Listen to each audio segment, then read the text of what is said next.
C'est un triste phénomène qui revient chaque année à la même date. Les grandes vacances riment avec abandon d'animaux. Cet été n'échappe pas à la règle. Certaines associations qui recueillent des chats abandonnés et maltraités sont déjà débordées. Elles recherchent du coup des familles d'accueil. Exemple à Vence, Sonia Boudjama et Audrey Lally.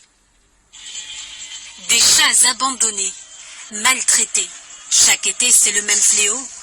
Dans cette fourrière, toutes les cages sont déjà pleines.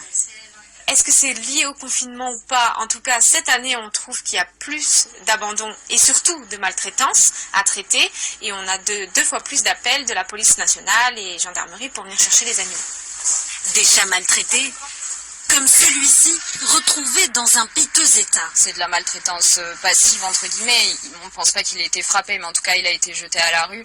On ne sait pas depuis combien de temps, mais sûrement depuis des années, vu dans l'état où il est.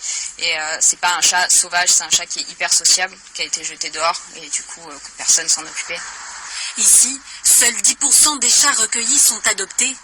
Et dans la plupart des cas, ce sont des animaux perdus.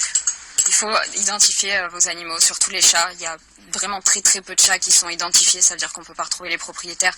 Mais ça veut dire que ces chats-là, du coup, ils restent chez nous en fourrière. Et du coup, tant qu'il n'y a pas de famille d'accueil derrière pour les récupérer, ils sont là chez nous pendant plusieurs mois. Entre 2016 et 2018, le nombre de personnes poursuivies pour maltraitance et abandon d'un animal domestique a augmenté de près de 30%. La France détient le record d'Europe d'abandon d'animaux.